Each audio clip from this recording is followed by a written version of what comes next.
오늘 우리 에스겔서 두 번째 시간인데요. 먼저 성경 구절 읽고 오늘 여러분들하고 성경을 같이 찾아보려고 그래요. 실질적으로 좀 통독에 도움이 될 수 있는 오늘 말씀을 먼저 읽고 함께 나누도록 하겠습니다. 에스겔서 48장 마지막 장 30절에서 35절입니다. 에스겔서 48장 30절에서 35절. 우리 성경을 찾으셨으면 우리 한 목소리로 좀 기다려 드릴게요. 맨 마지막 장 48장 30절에서 35절 우리 한 목소리로 읽겠습니다. 시작. 그 성읍의 출입구는 이러하니라. 북쪽의 너비가 4,500척이라. 그 성읍의 문들은 이스라엘 지파들의 이름을 따를 것인데 북쪽으로 문이 셋이라. 하나는 루벤 문이요, 하나는 유다 문이요, 하나는 레위 문이며 동쪽의 너비는 4,500척이니 또한 문이 셋이라. 하나는 요셉 문이요, 하나는 베냐민 문이요, 하나는 단 문이며 남쪽의 너비는 4,500척이니 또한 문이 셋이라. 하나는 시므온 문이요, 하나는 이사갈 문이요, 하나는 스불론 문이며 서쪽도 4,500척이니 또한 문이 셋이라. 하나는 갓 문이요, 하나는 아셀 문이요, 하나는 납달리 문이며 그 사방의 합계는 18,000척이라. 그날 후로는 그 성읍의 이름을 여호와 삼마라 하리라. 아멘. 에스겔서의 전체 개요는 지난 시간에 우리가 이미 설명드렸고 나눴기 때문에 그렇다고 뭐 한 번 설명 듣는다고 다 기억되는 게 아니니까 괜찮으시면 이렇게 지난주 강의안을 버리지 마시고 참고하시면서 읽으시면 도움이 되겠다 싶습니다. 그래서 오늘은 에스겔서 두 번째 시간으로 제가 지난주에도 여러분들에게 말씀드렸듯이 대선지서 읽는 것이 쉽지는 않거든요. 또 이 여름 더운 날 차라리 대선지서가 1월 달에 있었으면 우리가 작심을 하고 새해를 시작하기 때문에 끈기 있게 읽을 수도 있을 텐데 1년 중에 가장 좀 여름 휴가도 있고 덥고 또 지칠 때에 이 대선지서가 있다 보니까 유난히 더 힘든 것 같아요. 근데 여러분 거의 다 왔다고 그랬죠? 포기하지 말고 계속 이렇게 말씀과 동행하다 보면 나 자신도 모르게 우리들이 단단해지고 성장해지는 것을 느낄 수 있습니다. 그래서 오늘은 세 번째 대선지서 에스겔서의 두 번째 시간이어서 오늘은 여러분들에게 좀 실제적으로 도움이 될 만한 29절을 함께 찾아보려고 그래요. 그러니까 에스겔서 1장부터 48장까지의 에스겔서 흐름을 파악할 수 있는 20구절을 제가 한번 뽑아봤어요. 그래서 여러분들이 지난주에 나눠드린 그 목차 있잖아요.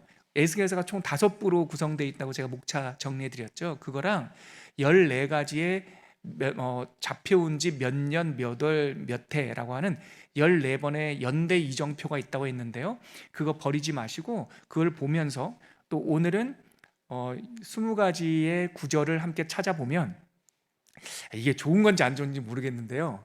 저랑 오늘 이제 20구절 찾아보면요, 에스겔서를 읽지 않았는데 읽은 것 같은 착각이 듭니다. 그래서 다 읽었어 이런 느낌이 들거든요. 사실 다른 선지서들도 이렇게 할 수가 있어요. 근데 우리가 더 말씀을 하는 까닭은 내가 그 책에 대한 정보, 그러니까 About Bible이라고 그래요. 그 책에 대한, 그 성경에 대한 정보를 얻기 위한 것이 아니라 Reading Bible, 성경을 읽기 위한 거잖아요. 그래서 제가 이러한 효과가 있는 거 알면서도 여러분들에게 사실은 이 구절 발췌해서 읽기, 함께 읽기 이런 걸 잘 안 하는 겁니다. 여러분들의 그 마음을 또 이 보람을 뜬뜬시키기 위해서는요, 제가 저희도 말씀드렸듯이 성경 통독 오디오 틀어놓고 일주일 집중 훈련하면 돼요. 그러면은 뭐 지치든 뭐하든 간에 일주일에 끝나고 나면 다 일독한 것 같은 느낌이 들거든요. 근데 그거는 사실 그렇게 안 읽은 것보다는 뭐 10배, 20배 낫지만 그렇게 효과적이지 않다. 그래서 여러분들하고 구절 찾아 읽기가 꽤 좋은 방법이긴 하지만 올해는 그냥 좀 단순하고 좀 뚝심 있게 그냥 읽어가는 생각을 했는데요. 오늘 그 함께 읽는 구절 찾아 읽는 한번 맛을 저와 함께 보면 좋을 것 같고, 특히 에스겔서는요 반복되는 내용들이 있고 또 플롯, 이야기의 흐름이 너무나 단순해서 이렇게 29절 정도 찾아서 함께 읽으면 그냥 읽은 것 같은 느낌이 아니라 실제적인 효과도 있습니다. 그래서 여러분들과 제가 한번 읽어보려고 합니다. 그리고 여러분들한테 오늘 나눠드린 강의 안에 그 29절은 아니네요. 왜냐하면 한 단락에 서너 구절 돼 있는 것도 있으니까 제가 다 타이핑을 쳤어요. 복사한 것이 아니라 여러분들에게 제가 한번 읽어가는 느낌처럼, 또 제 성경책에 몇 달 전에 사도행전 강의하면서 새로 또 이렇게 읽기 시작한 성경책인데요. 제 성경책도 에스겔서가 안 읽었으니까 이 성경책으로는 처음 읽는 거니까 깨끗하더라고요. 그래서 여러분들을 임상 실험하듯이 제가 29절을 다 밑줄도 쳐보고 형광펜으로 또 자판도 쳐보고 그렇게 해서 여러분들 강의 안으로 나눠드렸습니다. 그러다 보니까 오타가 제가 여러 번 봤지만 오타가 있을 수 있습니다. 오늘은 어떻게 할 거냐면요, 여러분들 성경책을 한번 펴주시고 1장부터 48장까지 20가지의 구절, 에스겔서, 제가 제목을 에스겔의 흐름을 파악하는 20구절을 함께 찾으면서 천천히 갖고 오셨죠? 색연필 갖고 오셨죠? 밑줄 치면서 저와 함께 에스겔서를 정해진 시간 안에 한번 읽어가는, 흐름을 파악하는 그런 시간이 됐으면 좋겠습니다.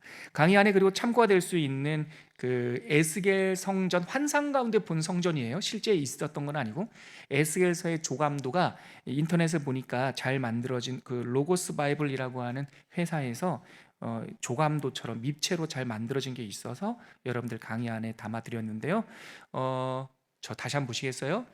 에스겔서가 5부로 구성된다고 그랬죠. 마지막 5번째 5부는 40장부터 48장까지 계시록과 같은, 실제 있었던 것이 아니라 잡혀온 지 25째 되는 해에 하나님께서 나를 환상 중에 예루살렘으로 인도해서 그 예루살렘의 현실은 황폐하지만 예루살렘에 회복될 하나님 나라의 비전을 이렇게 보여주시는 거죠. 그래서 그 마지막 묵시록과 같은 에스겔서 오후에 나오는 성전 모형을 이렇게 비주얼하게 보여주는 거니까요. 여러분들 참고하시면 성경 읽으실 때 도움이 되겠다 싶습니다. 이제 준비되셨죠? 저와 함께 에스겔서 흐름을 통독하는 데 도움을 주는 20구절, 제가 발췌한 20구절 함께 우리 찾아서 읽어보도록 하겠습니다. 제1부에 나와 있는 시작은 우리 소명장부터 시작해야겠죠. 에스겔서 1장 1절로 3절입니다. 다 찾으셨는지요? 찾으셨으면 함께 읽고 밑줄을 치죠. 이렇게 하도록 해요. 함께 읽고 제가 잠깐 부연 설명 드릴 때 여러분들은 들으면서 밑줄을 치면 좋겠습니다. 먼저 1절부터 3절까지 함께 읽겠습니다. 시작. 30째 해 넷째 달 초다스에 내가 그발 강가 사로잡힌 자 중에 있을 때에 하늘이 열리며 하나님의 모습이 내게 보이니 여호야긴 왕이 사로잡힌 지 5년 그달 초다스라 갈대아 땅 그발 강가에서 여호와의 말씀이 부시의 아들 제사장 나 에스겔에게 특별히 임하고 여호와의 권능이 내 위에 있으니라. 아멘. 이 장면을 소명장이라고 그래요. 에스겔이 하나님의 말씀을 신탁 이렇게 받는 환상을 말하는데요. 그 장소가 갈대아 땅, 바벨론 땅입니다. 갈대아 사람, 그러면 바벨론 사람이고요. 그발 강가, 운하공사, 티그리스 유프라테스 강의 운하공사 지역이었을 것으로 보이죠. 거기서 그 에스겔, 여호와의 권능, 여호와께서 강하게 하신다라고 하는 그 이름처럼 여호와의 권능이 그에게 임하는 그 장면입니다. 이렇게 환상을 보던 날 두 번째 말씀은 2장 8절에서 9절인데 하나님께서 환상 가운데 두루마리, 성경책을 보여주시면서 이 두루마리를 먹어라 이렇게 말씀을 하세요. 이게 말씀 맡은 자, 선지자, 나비, 말씀 맡은 말씀 사역자들의 숙명을 비주얼하게 보여주는 장면이죠. 이 두루마리를 인자야 이 두루마리를 먹으라 이렇게 말씀하시는 2장 8절에서 9절 말씀, 두 번째 결정적인 구절입니다. 같이 읽을게요. 시작. 너 인자야 내가 내게 이르는 말을 듣고 이 패역한 족속같이 패역하지 말고 내 입을 벌리고 내가 너에게 주는 것을 먹으라 하시기로 내가 보니 보라 한 손이 나를 향하여 펴지고 보라 그 안에 두루마리 책이 있더라. 말씀을 먹는 에스겔 선지자입니다. 에스겔서의 특징 중에 하나는 하나님께서 선지자를 부를 때 인자야 이렇게 부르는 거예요. 그게 그 사람에 대한 호칭이기도 하지만 이 선지자의 경험이 하나님의 백성을 대표하는 사람의 아들이란 뜻이잖아요. 그래서 그런 것이다 이렇게 생각하시면 되고, 인자라는 표현이 여담으로 다니엘서 7장에 가면 인자라는 말이 나와요. 사람의 아들. 근데 달라요. 다니엘서 7장에서 말하는 내가 보니 인자 같은 이가 구름을 타고 있다. 그분은 누구냐면 예수님을 말하는 거예요. 에스겔서 읽을 때 인자는 선지자, 이 땅에서 하나님의 말씀이 필요한 우리 인간들을 대표하는 단수라 이렇게 보시면 될 것 같고요. 이 에스겔서 2장 8절과 9절이 여호와 하나님의 말씀의 책 두루마리를 먹는 장면. 자, 제가 꼽은 세 번째 장면은 3장 16, 17절입니다. 그러면 이렇게 말씀을 먹고 나만 배부르려고 하는 건가? 아니죠. 말씀을 주신 까닭은, 말씀을 맡은 까닭은 이 말씀으로 전하여 받을 사람이 있는 거예요. 이 말씀을 전해서 가르쳐야 될 사람. 그래서 하나님께서는 3장에서 내가 너를 파수꾼으로 세웠다라고 하는 말씀을 해주세요. 3장 16, 17절 세 번째 말씀입니다. 같이 읽을게요. 시작. 7일 후에 여호와의 말씀이 내게 임하여 이르시되 인자야 내가 너를 이스라엘 족속의 파수꾼으로 세웠으니 너는 내 입의 말을 듣고 나를 대신하여 그들을 깨우치라. 아멘. 참 이 말씀을 들으면 저 같은 이제 말씀 사역자들, 목회자들은 가슴이 뛰는 구절이에요. 설교가 하나님의 말씀보다, 성경책보다 중하지 않습니다. 그러나 혹자는 어떤 사람들은 그래요. 현대의 이 강단의 권위가 약해지면서 설교가 뭐가 그렇게 중요하냐? 설교는 사람의 말과 똑같다. 그러면 여러분 설교 비판하면 안 되지 않겠어요? 사람의 말과 똑같으면 무슨 말을 하든 뭔 상관이에요. 근데 우리가 설교자를 보면서 설교 저렇게 하면 안 되지, 세상 말 만담처럼 하면 안 되지, 성경을 이야기해야지라고 어떤 기준을 댄다라고 하는 것은, 설교에 대한 평가 기준이 있다고 하는 것은 기대가 있다는 거고 역할이 있다는 거예요. 그럼 그 역할이 뭘까? 에스겔서 3장에 있는 바로 이 장면입니다. 여호와의 말씀을 내 입에 두었나니 너는 그것을 듣고 나를 대신하여 그들을 깨우치라. 참 이거는 영광스러운 직분이죠. 근데 이것이 앞에서 말씀을 강단에서 가르치는 목사에게만 해당되는 것이 아니라 우리들 모두에게 해당되는 사역이에요. 베드로 전서에 가면 너희들은 왕 같은 제사장들이요 그의 소유된 백성이 거룩한 나라, 그리고 너희 교회는 사도들과 선지자 위에 세워진 것이다, 이런 말씀이 있잖아요. 에베소에 보면 그 선지자라는 것이 바로 이 나비, 말씀 맡은 자거든요. 그러니까 하나님을 믿는 우리는 말씀을 전해야 될 사명, 하나님을 대신해서 도를 전하고 깨우쳐야 될 사명이 있으면, 전도의 사명이 있음을 우리는 한시도 잊어서는 안 되는 거예요. 그래서 이것이 그 1장부터 3장이라고 하는 에스겔서 제1부 선지자 에스겔의 소명 환상 내용에 제가 꼽은 세 구절입니다. 자 2부로 들어갑니다. 4장부터 이제 4장부터 24장까지는 꽤 길죠. 에스겔 5부 중에 제일 긴 파트가 이 두 번째 제2부예요. 유다가 왜 망했나, 이 사람들이 왜 이렇게 재난을 당했나, 황폐해진 이유, 이런 것들이 4장부터 24장까지 있습니다. 제가 그 중에서 꼽은 네 번째 말씀은 4장 1절로 3절인데요. 같이 한번 읽어볼까요? 4장 1절로 3절 시작. 너 인자야 토판을 가져다가 그것을 내 앞에 놓고 한 성읍 곧 예루살렘을 그 위에 그리고 그 성읍을 에워싸되 그것을 향하여 사다리를 세우고 그것을 향하여 흙으로 언덕을 쌓고 그것을 향하여 진을 치고 그것을 향하여 공성태를 둘러 세우고 또 철판을 가져다가 너와 성읍 사이에 두어 철벽을 삼고 성을 포위하는 것처럼 에워싸라. 이것이 이스라엘 족속에게 징조가 되리라. 이것이 징조, 사인, 표적이에요. 하나님께서 이스라엘 남유다가 왜 이렇게 하나님의 진노 앞에 서게 됐는가, 그것을 설교하실 때 네 가지 사인, 그리고 네 가지 비전, 환상, 네 가지 설교, 네 가지 비유, 패러블, 이렇게 은유를 통해서 설교해 주세요. 말씀을 주시는데 그 첫 번째 이야기가 네 가지 징조예요. 그 첫 번째가 방금 읽었던 1절로 3절. 뭐라고 말합니까? 토판을 하나 갖고 오래요. 토판 뭐라고 할까요? 기왓장 정도 할 수 있겠네요. 흙으로 지은 판, 기왓장 하나 갖고 오고 인자야 에스겔아 거기다가 예루살렘 그림을 하나 그리래요. 애들을 하듯이. 그리고 그걸 세워놓고 그 주변에 토성을 쌓으래요. 그리고 공성태, 그 토판을 깨는 새총 같은 걸 이렇게 만들어서 세우고 또 철판을 가져다가 그 사이에 마치 이 성이 완전히 봉쇄되는 것 같은 철판을 가져다가 기왓장에 그린 예루살렘을 둘러치라는 거죠. 이게 20년 전 상황인데, 20년 전이 아니군요. 이로부터 13년 안에 망하니까 무슨 장면을 지금 징조, 사인으로 보여주는 거죠? 예루살렘이 포위되는 장면. 아시다시피 이때까지는 아직 예루살렘이 멸망하기 전입니다. 근데 13년 후에 시드기야 왕 11년 때에 이 예루살렘이 포위돼서 망하는 것을 사인으로 보여주셨어요. 이것을 시작으로 4가지 사인을 보여주시는데요, 바로 이어지는 좌우로 눕는 표적, 이거예요. 저 한번 보시겠어요? 이거는 성경 읽진 않을 거고요. 제가 4장 1절로 3절에 4가지 사인을 연속으로 쭉 나와요. 그러니까 왼쪽으로 390일을 누워 있으래요. 너 잠잘 때 왼쪽으로만 누워서 자래요. 결렸겠죠, 진짜로.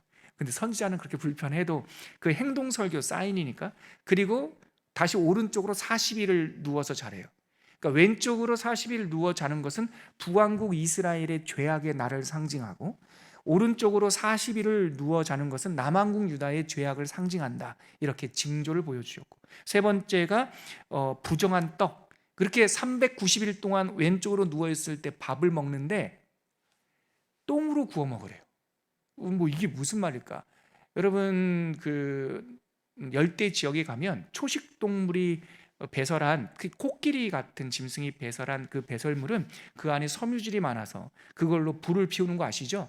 그런 것처럼 하나님께서는 선지자에게 인분으로, 사람의 인분으로 밥을 지어 먹어라, 부정한 떡. 그것이 이 삶이 고단, 부정되었다라고 하는 상징이에요. 근데 인분은 불이 안 타잖아요. 그러니까 그러면 그 짐승의 그 인분으로 떡을 굽는 것을 대신하고. 근데 4번째 징조가 머리카락과 온몸의 털을 가져다가 5장 2절에 있어요. 성읍 안에서 3분의 1은 불사르고 3분의 1은 바깥에서 칼로 치고 3분의 1은 바람에 날려라. 그러니까 머리를 싹 깎아서 머리 모숨 한 모숨을 가지고 와서 칼로 치고 공중에 나르고 뭐 불사르고, 이것이 이 예루살렘 성 안에 사는 백성들의 최후를 보여주는 거예요. 3분의 1은 칼에 죽고 3분의 1은 화재가 나서 3분의 1은 열방에 끌려가는.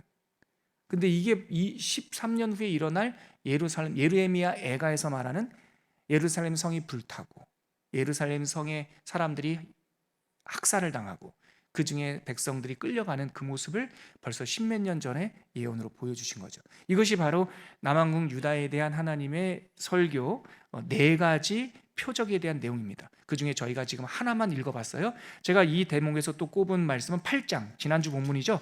8장 가보실래요? 1절부터 4절까지. 1절부터 4절까지 두 번째 하나님의 메시지 묶음이 나옵니다. 같이 읽겠습니다. 시작. 6째 해 6째 달 초다스에 나는 집에 앉았고 유다의 장로들은 내 앞에 앉아 있는데 주 여호와의 권능이 거기에서 내게 내리기로 내가 보니 불같은 형상이 있더라. 그 허리 아래의 모양은 불같고 허리 위에는 광채가 나서 단쇠 같은데 그가 손 같은 것을 펴서 내 머리털 한 모습을 잡으며 주의 영이 나를 들어 천지 사이로 올리시고 하나님의 환상 가운데 나를 이끌어 예루살렘으로 가서 안뜰로 들어가는 북향한 문에 이르시니 거기에는 질투의 우상 곧 질투를 일어나게 하는 우상의 자리가 있는 곳이라. 이스라엘 하나님의 영광이 거기 있는데 내가 들에서 본 모습과 같더라. 하나님의 두 번째 말씀 묶음은 4가지 환상이에요. 이것은 그때 그 그발강가에 있는 에스겔을 환상 가운데 천지 사이로 끌어올린 다음에 순식간에 예루살렘으로 이동을 해서 그곳에 있는 질투의 우상, 예루살렘 성전 안에 하나님이 계시지 않고 하나님의 영과 함께 질투의 우상이 있는 것을 보여주는 환상, 또 이어지는 사륙 현장의 환상, 그리고 바퀴, 하나님의 이 움직이는 불전차 보좌 바퀴와 천사들이 그 보좌를 둘러싼 환상. 근데 이 환상을 왜 보여줬습니까?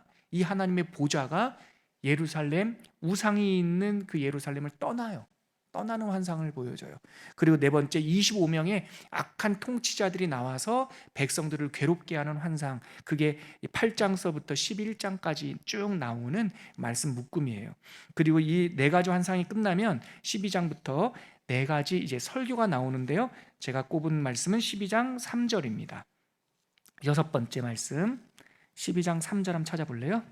거기서부터 네 가지 설교가 나오는데 행동 설교 두 개, 그다음에 오랄, 그러니까 말로 전하는 설교 두 개 이렇게 되어 있습니다. 먼저 2장 3절만 읽겠습니다. 시작.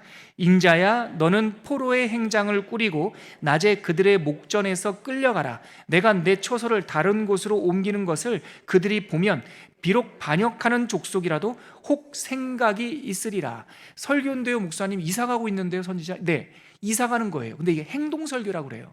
예레미야 때도 있었죠.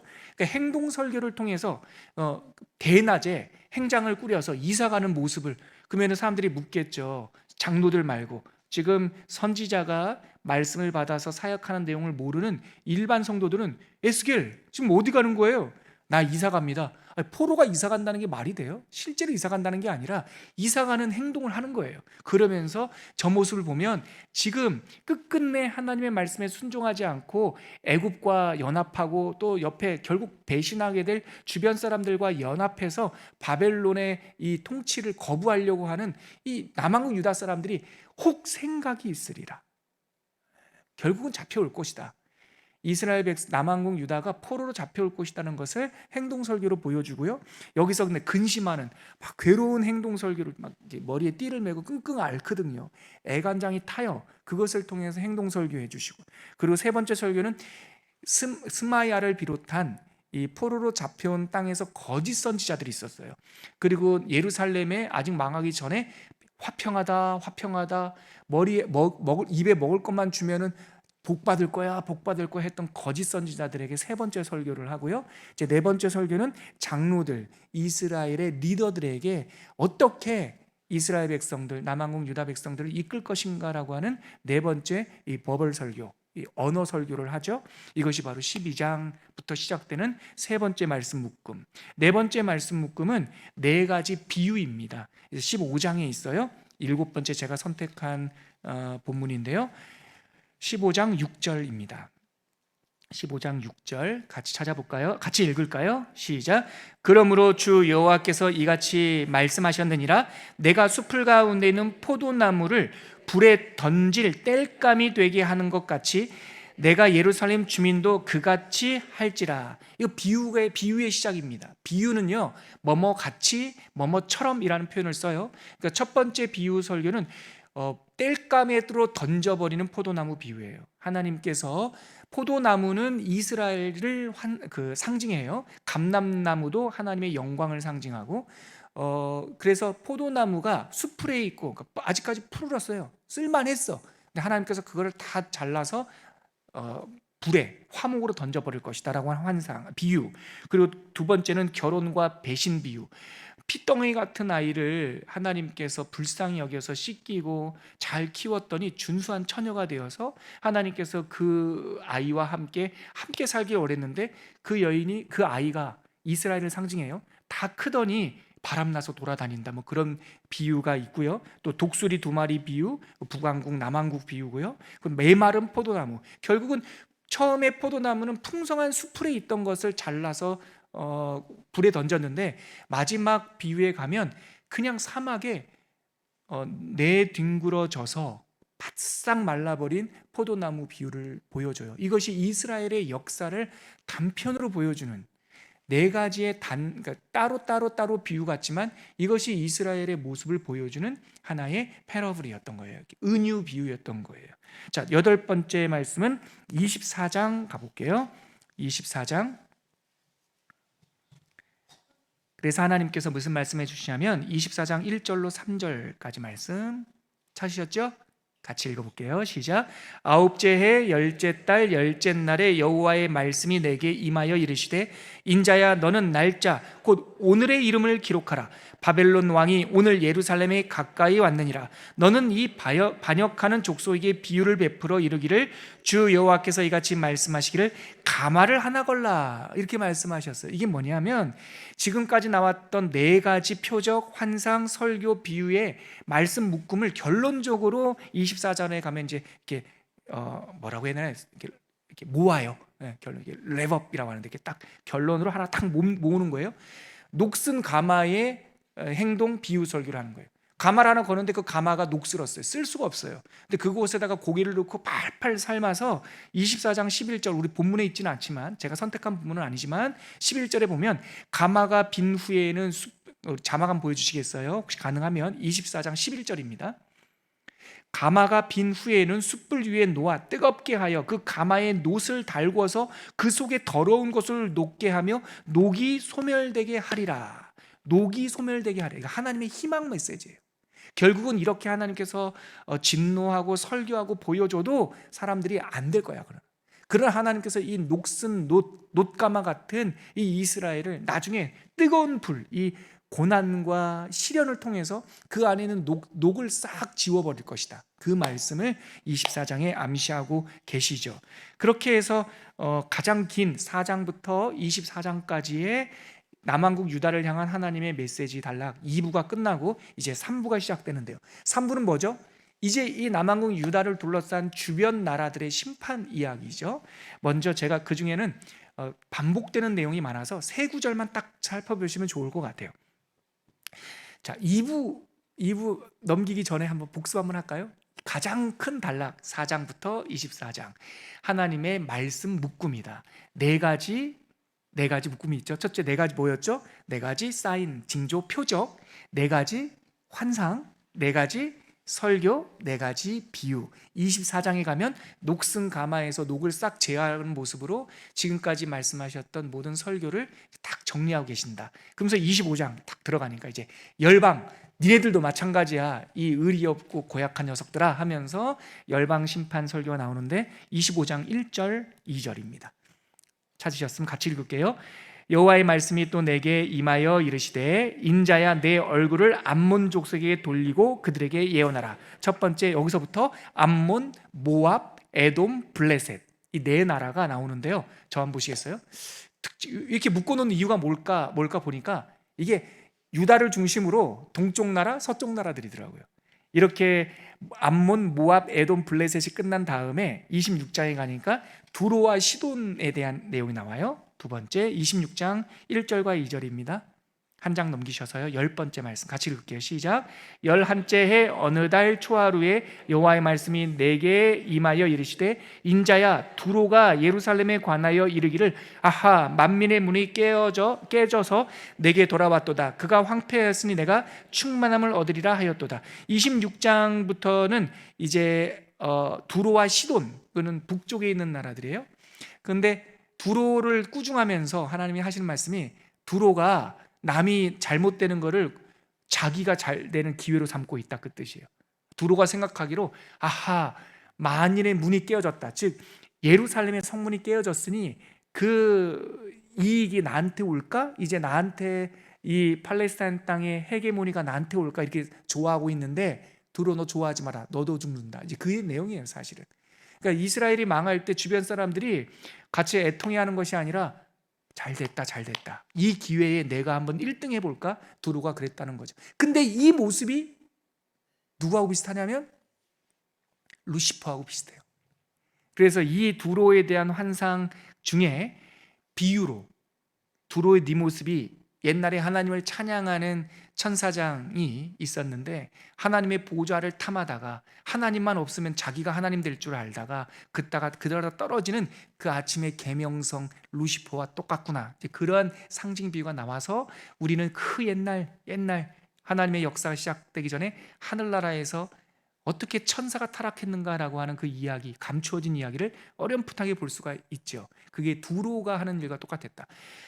예루살렘의 영광이 끊어질 때 그 반대급부로 자기네가 잘 될 줄 알고 남이 잘못되는 것에 박수치는 자들아 너도 같이 죽는다. 그 얘기가 두로 환상 속에 있습니다. 그래서 열방 심판에 대한 세 번째 꼽은 말씀은 29장으로 가시겠어요? 열방 심판의 주인공이라고 할 수 있는 애굽 심판 이야기가 나와요. 우리 29장 1절과 2절입니다. 29장 1절과 2절 같이 읽을게요. 시작. 열째 해 열째 달 12째 날에 여호와의 말씀이 내게 임하여 이르시되 인자야 너는 애굽의 바로 왕 곧 온 애굽으로 얼굴을 향하여 예언하라. 끝판왕이 등장한 거예요. 그러니까 열방 심판, 우리가 25장에 보면 암몬, 모압, 에돔, 블레셋, 26장에는 두로와 시돈 6개 나라가 나오는데 7가지 나라를 심판하는데요. 7번째 나라가 에돔이에요. 애굽이에요. 애굽이 아주 그냥 못된 짓을 너무 많이 해가지고요. 에스겔의 열방 심판의 거의 90%, 80%의 분량을 차지하는 것이 애굽이에요. 여기서부터 6번 애굽 너 이래서 이런 이야기가 6번 반복돼요. 이 구간이 제일 읽기가 좀 지루해요, 사실은. 그런데 잘 보면 애굽의 모습을 우리가 요즘에 만나는 인간 군상들 혹은 내 마음에 있는 부정한 마음으로 빗대어 읽으면 콕 집어서 얘기해요. 내 안에 있는 배신감, 내 안에 있는 그 남의 불행을 나의 기회로 삼으려고 하는 그런 그 묘한 고약한 심보들이 6번에 걸친 애굽에 대한 심판 예언에 담겨 있습니다. 이렇게 3부가 끝나고요. 에스겔에서 제4부 33장부터 39장까지의 절망 속에서 희망 얘기. 왜 절망일까요? 드디어 33장에 예루살렘이 망하거든요. 그래서 제가 꼽아온 12번째 말씀이 예루살렘 멸망 장면입니다. 33장 21절부터 22절. 33장 21절 22절 준비되셨죠? 같이 읽겠습니다. 시작. 우리가 사로잡힌 지 12째 해 10째 달 5째 날에 예루살렘에서부터 도망하여 온 자가 내게 나와 말하기를 그 성이 함락되었다 하였는데 그 도망한 자가 내게 나오기 전날 저녁에 여호와의 손이 내게 임하여 내 입을 여시더니 다음 아침 그 사람이 내게 나올 그때에 내 입이 열리기로 내가 다시는 잠잠하지 아니하였노라. 우리가 사로잡힌 지 12년째 되는 그 10째 10월 5일 날에 예루살렘에서부터 도망쳐 온 사람이 예루살렘이 드디어 멸망했습니다. 4월에 멸망하거든요. 그런데 12월째에 이 소식이 들렸으니까 경황 없는 중에 그 도망쳐 나온 사람이 소식을 전해 온 거죠. 그러니까 에스겔이 하는 말이 그 사람이 전해주기 전에 전날 밤에 주의 영이 나에게 이미 말씀을 주셨다. 그래서 이때서부터 이제는 패망 직전에 있었던 예루살렘 백성들을 향한 메시지가 아니라 이제 황폐한 나라의 희망을 얘기해요. 33장서부터는 희망 섞인 내용들이 훨씬 더 많습니다. 그래서 이게 12번째 말씀이었고요. 자, 어떤 희망을 주시나 크게 3가지 희망이에요. 여러분들 강의 한 3페이지 보면 이스라엘의 새로운 목자, 예수님을 상징해요. 지도자의 재앙이 사실 제일 큰 거였거든요. 여러분 저 한번 보시겠어요? 요즘 현대사회를 봐도 제가 아프리카라든가 제3세계 또 지금도 가난과 기근, 전쟁에 고생하고 있는 나라들을 보면 지하자원이 없어서 그런 것도 아니고 또 민족성이 그런 거 아닌 것 같아요. 지정학적인 위치 그런 것보다도 가장 큰 그리고 가장 빠르게 해결할 수 있는 소망은 지도자의 재앙이었던 것 같아요. 아니 지하자원 없는 나라에서 어떻게 지하자원을 한순간에 만들 수 있습니까? 혹은 뭐 지정학적인 위치가 우리가 이 아시아 동쪽 끝에 있는데 우리가 뭐 이렇게 우리나라를 들어서 저기 유럽에다 갖다 놓을 수는 없잖아요. 그러니까 우리가 할 수 없는 불가항력적인 상황이 많은데 우리가 어느 곳에 있든지 그 나라가 복을 받을 때 그 징조는 사람이 바뀌는 거더라고요. 그래서 새로운 목자, 새로운 지도자를 줄 것이다. 하나님의 절망 속에서 예루살렘이 망한 그 절망 속에서 하나님께서 그들에게 포로된 백성에게 들려주신 첫 번째 희망은 새로운 목자가 너희들에게 오실 것이다. 이분이 바로 예수님에 대한 예언이죠. 두 번째 희망은 그 성읍이 회복될 것이다 라고 하는 이스라엘 성읍, 새 예루살렘에 대한 이야기고요. 세 번째 소망은 그 황폐해지고 흩어져 있던 백성들이 다시 그 땅에 돌아와 행복하고 풍성하게 살 것이다. 결국은 하나님 나라에 대한 소망, 예수님을 대표로 한 하나님의 나라에 대한 소망을 이 4번째 제4부에서 전해주고 있어요. 그러면 그 첫 번째 이스라엘 목자에 대한 소망 34장 33절입니다. 34장 23절. 네. 34장 23절. 찾으셨습니까? 바로 옆에 있죠? 같이 읽겠습니다. 시작. 내가 한 목자를 그들 위에 세워 먹이게 하리니 그는 내 종 다윗이라. 그가 그들을 먹이고 그들의 목자가 되리라. 새로운 목자가 오실 텐데 그분이 다윗이래요. 이분이 누굽니까? 다윗의 아들 예수 그리스도죠. 그분이 우리에게 오시면 우리를 먹이시고 우리의 목자가 될 것이다. 이 말씀의 성취가 요한복음에 오면 요한복음 6장에 나는 하늘에서 내려온 생명의 밥이 빵이다, 그 말씀이고요. 요한복음 10장에 나는 선한 목자다, 나는 양들의 문이다. 예수님의 그 성취 말씀이 에스겔서부터 쭉 예언되고 고대하던 그 소망이었던 거죠. 그래서 사도 바울이 오늘도 우리가 본 28장, 사도행전 28장에 보면 나는 말씀을 어기는 것도 아니고 여러분들의 조상의 전통을 어긴 것도 아니라 나는 이스라엘의 소망을 전해가지고 이렇게 붙잡힌 겁니다. 그 말이 이 뜻이에요. 선지자 때부터 이 황폐한 땅에 새로운 목자가 올 것이라고 하는 소망, 그것이 예수님이 성취하신 거죠. 두 번째 해목은 그 성읍이 회복될 것이다 라는 건데 36장 35절 있습니다. 제가 제일 좋아하는 단락 중에 하나입니다. 36장 32절부터 38절이 제가 너무나 힘 빠질 때마다 읽는 성경 구절인데요, 그 중에 35절 하나만 같이 읽겠습니다. 같이 읽을게요. 시작. 사람이 이르기를 이 땅이 황폐하더니 이제는 에덴 동산 같이 되었고 황량하고 적막하고 무너진 성읍들의 성벽과 주민이 있다 하리라. 아멘. 저는 여기 32절부터 38절 이 단락만 읽으면 막 힘이 납니다. 사람 살 곳 되게 할 것이다. 황폐한 땅에 성벽이 세워지고 도시가 재건되고 거기에 사람 살 곳 되게 하겠다. 제가 북한 땅을 보면서도 북한의 어려운 형편을 가지고 장사하는 사람들이 많은데 그렇게 거기 못 간다고 자꾸 북한 가지고 장사하면 안 돼요. 북한은 하나님께서, 저는 지금도 기도하고 북한을 위해서 소망할 때 평양이 그 김일성 주체탑이 다 무너지고 동방의 예루살렘이라고 했던 평양이 다시 사람 살 곳 되고 거기서 세계 선교대회가 열리고 하나님의 말씀들이 선포되고 하는 그러한 환상을 꿈을 꿔요. 바로 이 말씀에 근거해서 하나의 실제적인 어떤 눈에 보이는 건물은 아니더라도 무너진 땅이 다시 회복될 것이다. 그 성읍이 복원될 것이다. 결국은 사람, 주민이 많을 것이다. 사람 살 곳 되게 할 것이다 라고 하는 소망이 하나님께서 말씀하시는 두 번째 희망이었고요. 세 번째 희망은 이제 백성들이 회복되는 거죠. 37장 9절. 이 37장의 백성의 회복을 보여주는 것이 마른 뼈 환상이에요. 다 죽어있던 사람들 가운데 생기가 들어가면서 이 사람들이 군대로 일어나는 거죠. 여호와의 군대로. 이 정체성이 사도 바울이 받아서 하나님께 부름받은 군사 얘기가 여기서 나오는 거예요. 자기 일에 얽매이는 바가 없다. 볼까요? 우리 37장 9절입니다. 시작. 또 내게 이르시되 인자야 너는 생기를 향하여 대언하라. 생기에게 대언하여 이르기를 주 여호와께서 이같이 말씀하시기를 생기야 사방으로부터 와서 이 죽음을 당한 자에게 불어서 살아나게 하라 하셨다 하라. 아멘. 죽은 자들이 다 살아날 것이다 라고 하는 소망 얘기가 나오는 거예요. 이렇게 해서 4부가 끝나고요, 이제 5부 40장에 딱 들어가면요, 자, 저 한번 보시겠어요? 에스겔서 40장은 그냥 묵시록 이렇게 생각하셔도 크게 틀리지 않아요. 성경에는 우리가 알고 있는 대표적인 묵시록이 두 개가 있죠. 요한계시록이 묵시록이고요, 구약에는 다니엘서가 묵시록이죠. 에스겔서 40장부터 48장까지는 미래에 될 새 예루살렘에 대한 하나님의 묵시다 이렇게 생각하면 되고요. 여러분, 묵시 이야기, 하나님의 계시록, 요한계시록, 또 다니엘서는 하나의 고정된 플롯이 있어요. 이 땅에 하나님을 대항하여 일어난 것들이 다 무너지고 이 땅에 하나님의 진노의 대접이 쏟아진 후에 새로운 예루살렘이 완성되는 게 하나의 묵시록의 이 패턴인데요, 에스겔서 묵시록에는 이 앞에 무너진 내용이 없어요. 희망만 얘기해요. 왜 그럴까요? 남왕국 이스라엘, 남왕국 유다가 멸망하는 것이 이 땅의 종말과 똑같아요.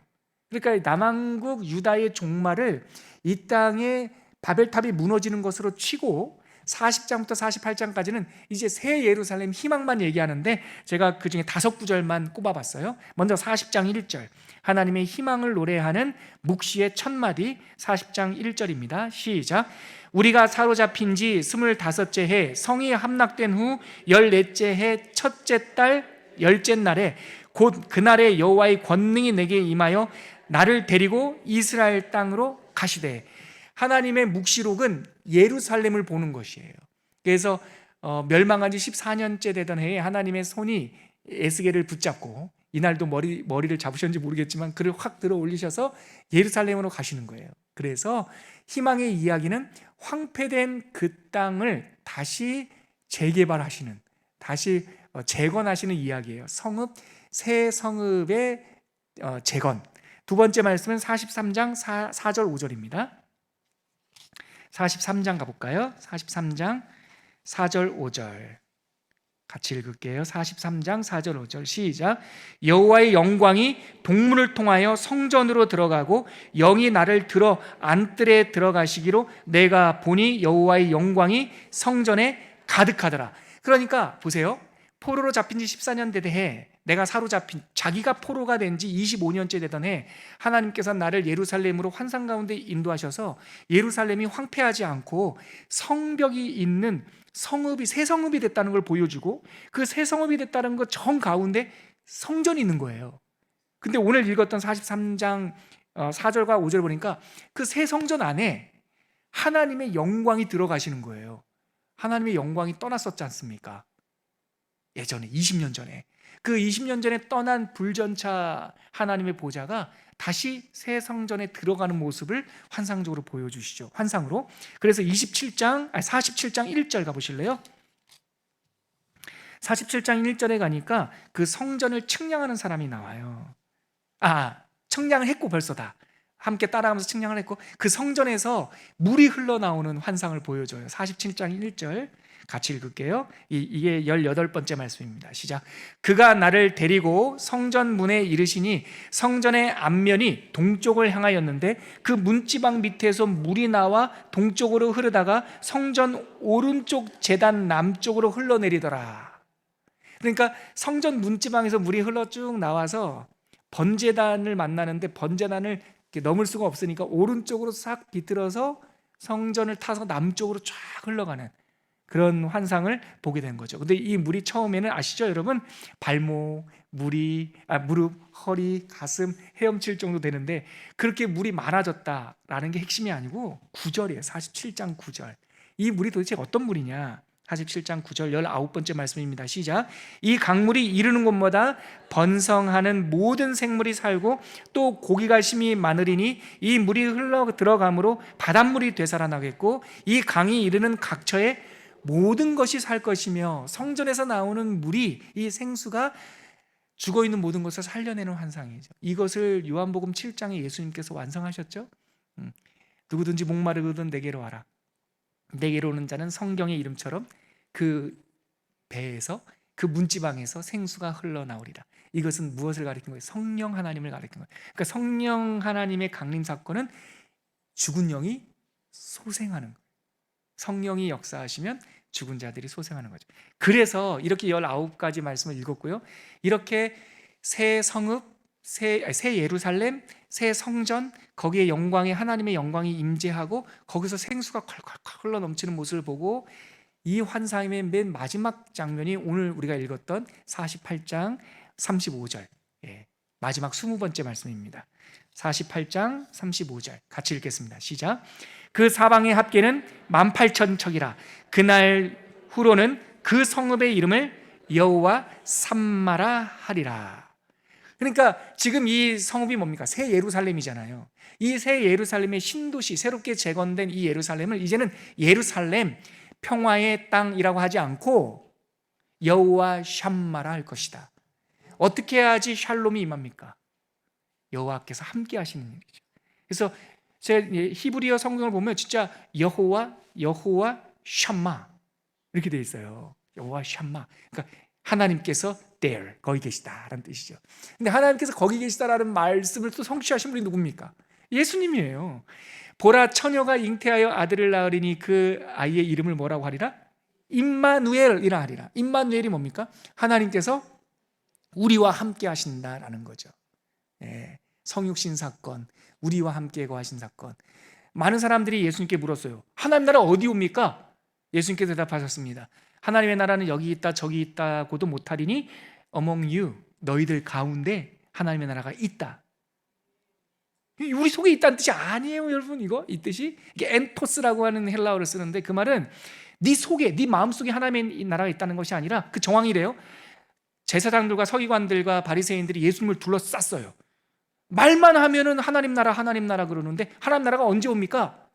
주께서 너희들 가운데 있잖아. 누구를 가리키는 거죠? 예수님. 너희들 가운데 있는 나, 예수님이 하나님의 나라고 그분의 인정 하나님의 통치인 거죠. 그래서 예수님께서 세례를 받으시고 복음을 전하실 때 회개하라, 하나님의 나라가 coming, 오고 있다. 예수께서 걸어오시면서 말씀하시되 회개하라, 하나님 나라가 오고 있다. 예수님이 하나님 나라 그 자체이신 거죠. 물론 그래서 이 땅에 사는 우리가 예수님을 영접하고 사면 우리가 하나님 나라 사는 거고, 또 우리가 이 세상의 시간이 끝나면 영원한 또 공간적 또 장소적인 하나님 나라 천국도 대망하게 되는 거죠. 이것이 바로 에스겔서의 흐름, 5부에 걸친 흐름을 20가지 말씀으로 나눴고요. 오늘 말씀에 이게 바로 한 말씀이에요. 하나님은 어디 계십니까? 여호와 샴마, 여기 계신다는 거예요. 그래서 여러분, 성전이다 성전이라 우리가 예배당을 성전이라고 말하는데 괜찮아요. 저는 우리 권사님들 초원교회 예배당을 보면서 이 은혜우리에 들어오면서 하나님 주의 성전을 하면서 기도하시는 것도 감사한 마음으로 봤습니다. 그러나 엄밀한 의미에서는 예배당보다 성전이란 말보다 예배당이란 말 쓰는 게 더 좋을 것 같아요. 왜냐하면 성전은 이곳만 성전이 아니거든요. 어디가 성전입니까? 주의 영이 계시는 곳이 성전이에요. 그러니까 내가 성전이고, 이곳도 우리가 있으니까 여기도 성전이 되는 거고, 또 우리가 일하는 일터도 성전이 되는 거고. 오늘 여러분들 저녁 식사 준비하고 오셨습니까? 혹시 가족들 섬기고 설거지 하시고 빨리 와야 되는데 급하셨습니까? 여호와 샴마의 언약은 우리들이 설거지하는 그 싱크대도 여호와 샴마인 거예요. 여호와께서 거기 계신다. 여호와께서 너와 함께 하신다. 그러므로 하나님의 복을 받은 언약을 가진 우리는 목 좋은 땅이 따로 있는 것이 아니라, 여러분 이거 믿으셔야 돼요. 우리가 가는 곳에 빛이 임하는 거예요. 왜냐하면 내가 빛이니까. 내가 가는 곳에 빛이 임하면 어두움이 사라지는 거죠. 여호와 삼마라고 하는 이 신앙은 새 예루살렘, 새 백성이 된 하나님의 성전 신앙, 그러니까 하나님 성령 중심의 하나님 신앙을 대표하는 것이다. 끝으로 여러분, 이 여호와 샴마 언약을 성취하신 분이 재림하실 때 우리 주 예수님, 요한계시록 21장 보면 새 예루살렘이 하늘에서 쫙 내려오고, 그래서 새 예루살렘, 새 성전, 새 언약, 새 백성의 이야기가 나오다가 요한계시록 22장에 가면 그 성전에서 생수의 강이 막 흘러나오고, 그래서 그 물이 닿는 곳마다 막 살아나요. 시간이 됐지만 제가 오늘 조별 모임이 있어서 5분이라도 짧게 해드리려고 했는데 시간 다 썼네요. 제가 우리 그 구절만 찾고 오늘 마칠까요? 우리 요한계시록 21장 한번 찾아보세요. 우리 29절에는 없지만 요한계시록 21장 1절 이하 한번 쭉 읽어볼게요. 7절까지 읽으면 되겠네요. 한번 빠르게 요한계시록 제일 끝에, 성경 제일 끝에 21장 1절로 7절까지 말씀 같이 읽겠습니다. 시작. 또 내가 새 하늘과 새 땅을 보니 처음 하늘과 처음 땅이 없어졌고 바다도 다시 있지 않더라. 또 내가 봄에 거룩한 성 새 예루살렘이 하나님께로부터 하늘에서 내려오니 그 준비한 것이 신부가 남편을 위하여 단장한 것 같더라. 내가 들으니 보좌에서 큰 음성이 나서 이르되 보라, 하나님의 장막이 사람들과 함께 있음에 하나님이 그들과 함께 계시리니 그들은 하나님의 백성이 되고 하나님은 친히 그들과 함께 계셔서. 여러분 보세요. 하나님이 그들과 함께, 여호와 샴마 새 예루살렘이 나올 텐데 하나님께서 그들이 여호와 샴마, 그 뜻이에요. 자, 4절. 그렇게 되면 모든 눈물을 그 눈에서 닦아주시니 다시는 사망이 없고 애통하는 것이나 곡하는 것이나 아픈 것이 다시 있지 아니하리니 처음 것들이 다 지나갔음이로라. 보좌에 앉으신 이가 이르시되 보라, 내가 만물을 새롭게 하노라 하시고, 또 이르시되 이 말은 신실하고 참되니 기록하라 하시도, 또 내게 말씀하시되 이루었도다. 나는 알파와 오메가요 처음과 마지막이라. 내가 생명수 샘물을 목마른 자에게 값없이 주리니 이기는 자는 이것을 상속으로 받으리라. 나는 그의 하나님이 되고 그는 내 아들이 되리라. 아멘. 생명수 이야기가 22장에 갑니다. 22장 1절 이하 잠깐 읽고 마칠게요. 22장 1절입니다. 시작. 또 그가 수정같이 맑은 생명수의 강을 내게 보이시니 하나님과 및 어린 양의 보좌로부터 나와서 길 가운데로 흐르더라. 광 좌우에 생명나무가 있어 12가지 열매를 맺되 달마다 그 열매를 맺고 그 나무 잎사귀은 만국을 치료하기 위하여 있더라. 아멘. 이게 에스겔의 비전이 예수님을 통해서 마지막 재림하는 장면에서 완성되는 이 새 언약, 새 성전의 메시지가 우리가 훑어봤습니다. 여러분, 만물이 새롭게 되는 날이 있습니다. 모든 것들이 풀리고 맺힌 것들이 이렇게 풀어지고 하나님과 얼굴과 얼굴을 마주 대하여 보는 그날이 반드시 있습니다. 항상 소망을 가지고 에스겔의 심정으로 살아가는 우리 모두가 되었으면 좋겠습니다. 오늘은 우리 조별 모임이 있어서요, 저희가 임재 찬양 하늘의 문을 여서서 그걸 준비했는데 하지 않고 여러분 조별로 같이 모이면서 하나님 찬양하는 이야기가 더 많았으면 좋겠습니다. 오늘 말씀을 거두면서 잠깐 기도할게요. 함께 기도할 때 여호와 샴마, 하나님 보세요 여러분, 하나님 내 안에 계시죠? 하나님 내 위에 계시죠? 내 둘레에 내가 살아갈 내일에 계시죠? 어제도 계셨죠? 하나님 영원하게 나와 함께 하시는 임마누엘 하나님인 줄 믿습니다. 우리 하나님 손 꼭 붙잡고 그 사랑을 고백하는 기도 잠시 하겠습니다. 여호와 샴마, 여호와 샴마, 여호와께서 거기 계시다. 그곳은 특별한 다른 곳이 아니라 우리들을 바라보는 하나님의 시선임을 알게 되었습니다. 하나님, 우리들의 가정을 축복하여 주시옵소서. 우리들의 일터를 축복하여 주시옵소서. 만나는 사람들마다 편 나누고 담 쌓고 나누는 그런 분열의 영이 아니라 하나 되는 영으로 복을 빌리하여 주시고 하나님의 소망을 이야기하여 주시고 성전의 문지방에서 흘러나오는 생명수처럼 만나는 사람들에게 빛을, 생명을, 사랑을 전할 수 있는 하나님의 사람들이 될 수 있도록 은혜 내려 주시옵소서. 하나님 감사합니다. 에스겔 선지자를 통해서 20년간 전해주신 한 말씀, 내가 너와 함께 있어. 여호와 샴마, 네가 그발 강가에 있든 예루살렘에 있든 이 땅에 있든 천국에 있든 내가 항상 너와 이제로부터 함께 있어라고 하는 임마누엘의 은혜인 줄 알게 되었습니다. 하나님, 성령께서 우리와 함께하고 계신 줄 믿습니다. 외롭게 살아가지 않도록 도와주시고 늘 성령 하나님과 동행하며 힘있게 이 세상을 이기고 천국을 살아가는 주님의 백성 되게 하여 주시옵소서. 예수 그리스도의 이름으로 기도합니다. 아멘.